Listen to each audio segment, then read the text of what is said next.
In this video, I'm going to be taking a look at this, the Ion Street Rocker. It's a new portable stereo radio cassette with Bluetooth and MP3 capabilities, playback from USB or SD card. Or to put it in a way that's a bit easy to say, it's a boombox, or as the box says, a portable retro-style stereo boombox with wireless streaming. Now in the US this costs approximately $100, which gives them a bit more leeway to make a better quality product than those ones where they're knocking the same thing out effectively with the same features for about $40. I imported mine from the US. I wouldn't recommend doing that because it ends up costing too much. Ion do sell their products all over the world, and whilst they don't sell this particular one in the UK yet, I'd imagine it's only a matter of time before it appears. In my opinion, they've gone for a very nice, neat, clean look to this.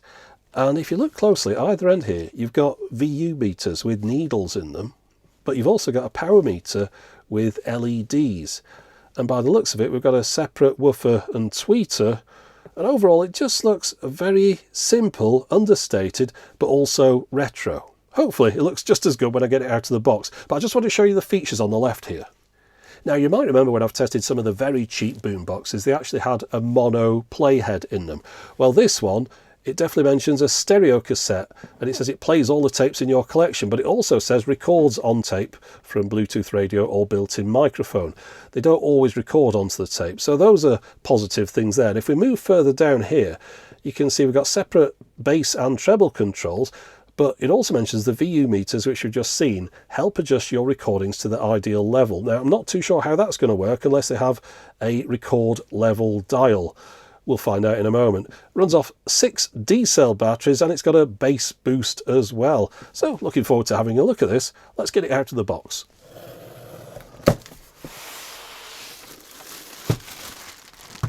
Okay, well, first impressions, I'm going to go for mixed to slightly disappointed. Lifting it up, it doesn't feel too bad. The weight doesn't feel any different to one of my older machines, so nothing wrong with that.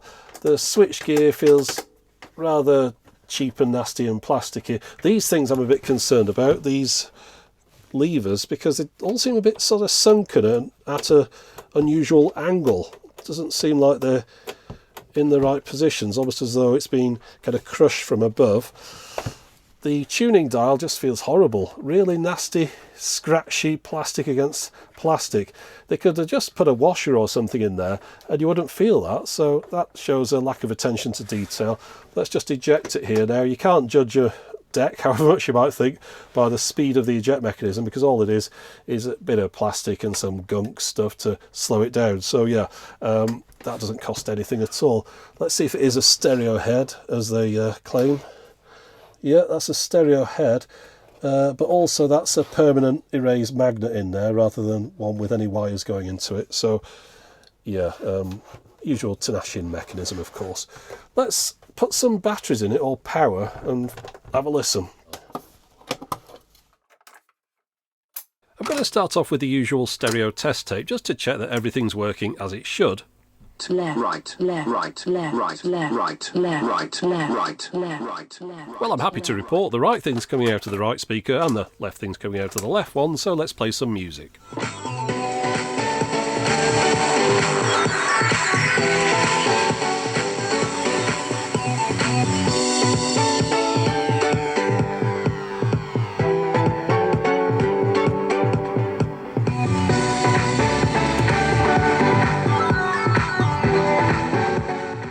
It really does not sound very good at all, but moving on to the controls for a moment, you can see the direction of the arrows might be the reverse to what you're expecting, but it's pointing in the direction that the tape will travel when you press that button.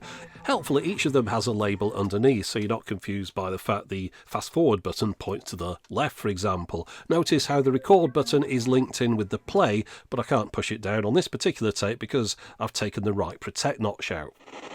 Moving on to the radio, and it's picking up the FM stations that I'd expect it to in this location, although it is a little bit tricky to get a perfect tune on them because the controls just don't allow for fine movement. There is an FM stereo indicator light, but they could have perhaps done with using one of those VU meters as a tuning strength indicator when it was in the radio mode.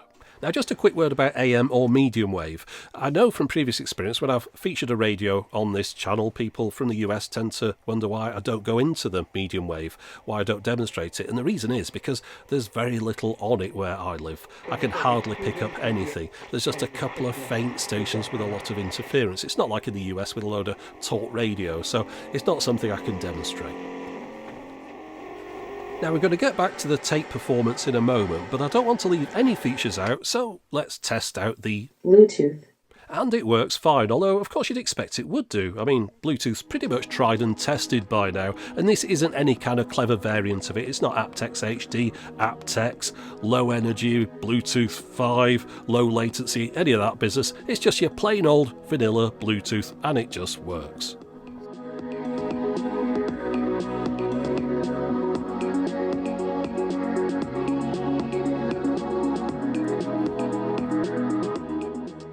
Now I've got to mention I had to really turn it up loud to get those lights to flash like that. They tend to just stay off, or just perhaps the ones in the middle light up occasionally. I've turned the lights down as well here, and you can see that the display isn't lit up for the radio tuner or those VU meters. So I was wondering if when I plug it in, will those light up? Sometimes with boomboxes they conserve energy until they're plugged into a mains power source. So I've plugged this lead in. It's a bit of an odd connector on the end of there, not your normal C7 or C8 type of thing. Notice it's 120 volts being imported from the US, so I'm using it with a step-down power transformer. It's not a multi-voltage device. And to use it on the mains power, there's an on-off switch on the back for the AC in there. If you don't switch that, it will just use the batteries. And it turns out there's no additional illumination when it's powered via mains. This is all you get. Notice we've got the blue LED on the side that's flashing to show we connected up via Bluetooth. Let's turn on the lights. I'll just show you the rest of the controls there. And I'm going to put a USB stick in the top with some MP3 files on it. It will play MP3s and WAV files, and I was happy to see it would play the files on this USB stick even though I've formatted it as exFAT. Although it won't record onto a USB stick recorded as exFAT. You have to have FAT32 if you want to record. But yeah, that's working fine. It just plays the files one after the other on the stick, and by skipping forward a bit, you just go to the next file on the list.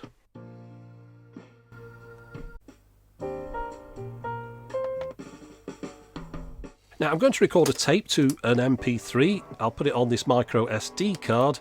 And all you have to do to record is to press the button at the bottom. It will record any of the sources, and once you've finished recording, you then move the control into the USB or SD card mode, press the button at the top to get out of the Bluetooth, and then it will just play those files back while the purple light flashes. I put that micro SD card in the computer to have a look at the MP3 file that had been recorded, and here are the results. It's 128 kilobits a second constant bit rate. Unfortunately, there's no way to increase that bit rate. That's all you get. And while we're looking at specs, here are the specs out of the manual. They're a little bit light on detail, but you can have a look through those if you're interested. I don't think you'll learn anything particularly important from them. The only thing I'll mention is, for the supported cassette types, it mentions type 1, 2, 3 and 4. That seems to be coming from someone that doesn't really understand how cassettes work. You can look in the cassette well, and you'll see there are no sensors to detect type 2 or type 4 tapes. On the side there's an auxiliary in and a headphone out. I tested those out and I don't think you could really get it wrong, but yes, they both work, they're both in stereo. As far as that headphone output goes though, I connected that up to my wow and flutter meter. We pretty much know the kind of results you get out of these mechanisms, but I just wanted to check, and if we look at the top of both of those scales, they're both set to 1% at the maximum, so we're looking at a speed that's around about 0.6, 0.7 fast, and we're looking at a wow and flutter that's around about 0.2 to 0.3. Pretty normal stuff. I'll tell you what isn't normal though. You know how back in the day you get a cassette deck and it'd have auto stop written on it because it didn't really have any other features and they were just trying to make it sound exciting? Well, this one couldn't even say that, because in rewind and fast forward, once it gets to the end of the tape, it just sits there and squeals and slips on itself, not doing your tape or the mechanism any favours. Happy to say though that when you play it, it will auto stop. It just doesn't do it when you're rewinding or fast forwarding, which I just think's a little bit weird. Okay, so let's now get on to some audio tests. I've picked a track from the YouTube audio library. I've copied that across to a USB stick, put that in the Ion Street Rocker, and copied that across to a Type 1 tape. Now I'm going to play you some excerpts from this, but first I'm going to play you back the original MP3 file, and then we're going to move on and hear what it sounded like once it had been recorded to tape with the Street Rocker. So here goes.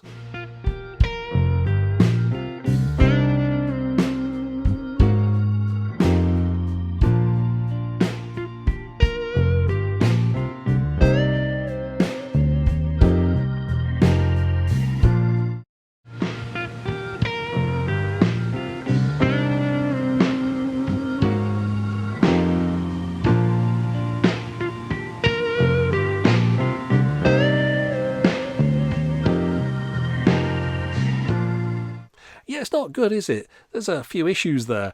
Most noticeable to me is the background hiss, which is particularly egregious. There'll be a few things going into creating that. The permanent erase magnet won't help, and the automatic level control for the recording seems to be boosting up the quieter sections to bring the hiss through. Just listen to this part where the track fades out, and it's really quite noticeable.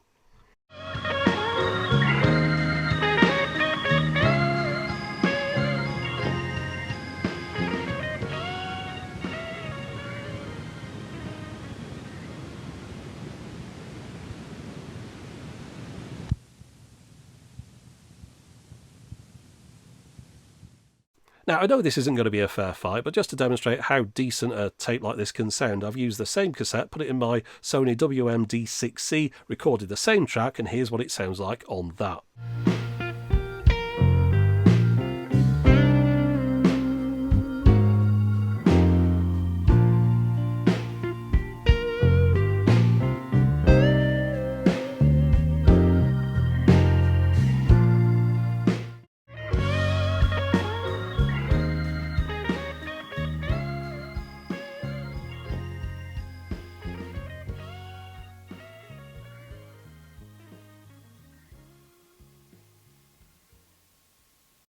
And just one last quick test, the tape that I've recorded in the Sony played back in the Street Rocker.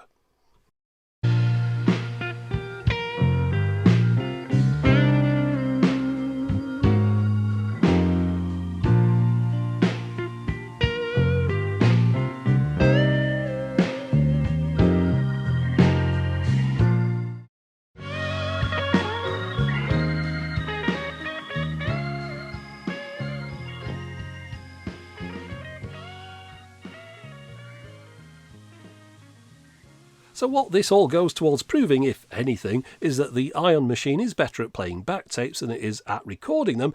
However, I wouldn't say it was particularly good at either task. So let's open it up and have a look what's inside. Well, there you go. Fake tweeters. These are the tweeters here. There's no wires going to them. There's no speakers there, of course. It's just a decorative item. The wires that go up here are going to the VU meters. Just to show you, that's the tweeter on the inside there. And that's the fake tweeter on the outside. Now the rest of it looks about as cheap as you could make one of these things. So what we're looking at here is a construction made out of off-the-shelf components, but very cheaply sourced ones. We've got the Bluetooth module here, the radio. If I turn this, you can see this part moving, which in turn pushes the needle on the front of the case. We've got the Tanashin or Tanashin mechanism here with a permanent erase magnet, long extenders going up to the top for the buttons to press down these parts here. Overall, yeah, very, very cheaply put together. I was hoping that by spending a little bit more on one of these, they would have put some of that money towards investing in better quality components. But looking in here, these seem to be the same quality as the ones you get in a £40 boombox. The rest of the money just seems to have gone into Ion's pockets. And fake tweeters, that's just really unforgivable. If you don't have tweeters in your device, don't pretend you do by putting a little grill on the front. Okay, now let me sum this up. Now, first off, I'd imagine quite a few people are thinking, why did I even bother testing something from Ion? Because they're not known for their high-end components. Well, I wasn't looking for something high-end. I was just thinking that maybe they were capable of putting something together that was acceptable, that I could perhaps recommend to someone who was shopping around for a device like this on a budget. I would not recommend this. This is just not good enough. At best, it's mediocre in some areas. In others, it's just taking the mick. I mean, the fake tweeters, that's just like a slap in the face, but we'll move on from that. The VU meters at either side, very little point having them there. I know they're nice decorative things, but it did mention on the box that they're used for adjusting your recording level. They're not, because the recording level can't be adjusted. There's no control for that. It's an automatic level control. Now, I suppose the only way you could adjust it was if you were recording off an auxiliary in and you were adjusting the volume output of that device that you were recording. But if you're recording off, say, the radio or an MP3 onto a cassette, well, you've got no control over the recording level. And they don't really seem to show very much at all until you're really playing back the volume at a very high level. And the same goes for the power meter. You don't get any LEDs lighting up on there at all until you really crank it up. But the sound quality from this, very unpleasant. Pretty much all volumes, and no matter what you do with the treble and bass. Initially you sort of think it's okay, but then it starts getting quite wearing because it's a boxy sound. It's very closed in. It's kind of harsh, just unpleasant, doesn't really have much space or richness to it. I mean, it's complete night and day difference compared to the Panasonic RXD55 I reviewed recently, which does have a really nice sound quality to it. But then again, it does have two-way speakers on there, real two-way ones as well. Of course, that device isn't without its issues as well, but this one has far more. Now, as far as the radio on this one goes, it is quite sensitive, but it's very hard to tune in because of the nasty plasticky control and the way that it all moves along. You can only just about catch a radio station, and then you let go and you've missed it again. It doesn't have auto frequency control, so it's not a good radio in that way, although it is quite sensitive for picking things up, but maybe too sensitive when you're trying to tune it in. You just keep missing what you wanted. As far as the tape recorder goes, well, it's the same old mechanism we used to, but it does make very noisy recordings, not very good at all. If you're recording to MP3, 128 kilobits a second, that's all it'll do. So that's not really up to much nowadays. If you're trying to back up your cassettes, I really don't recommend this as a device to do it. People often ask me about backing up the cassettes. I just say get a decent cassette player and plug it into a computer and record it that way onto something like Audacity. Don't use these all-in-one devices. They're always compromised in some way. So overall, I wouldn't recommend this. I did make a mistake buying it, really.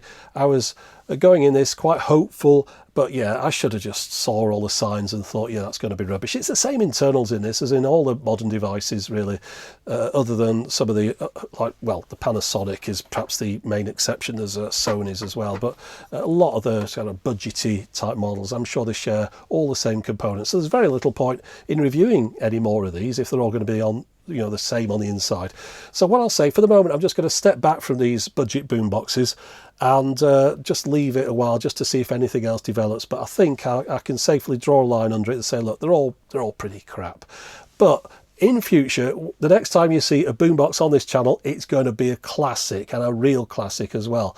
Perhaps one of the best boomboxes ever made. So we'll just leave the modern day ones for other people to pick up, and I'll show you some of the classics in the future. But anyway, hope you've kind of enjoyed this video. At least it's told you what not to buy. But that's it for the moment. As always, thanks for watching.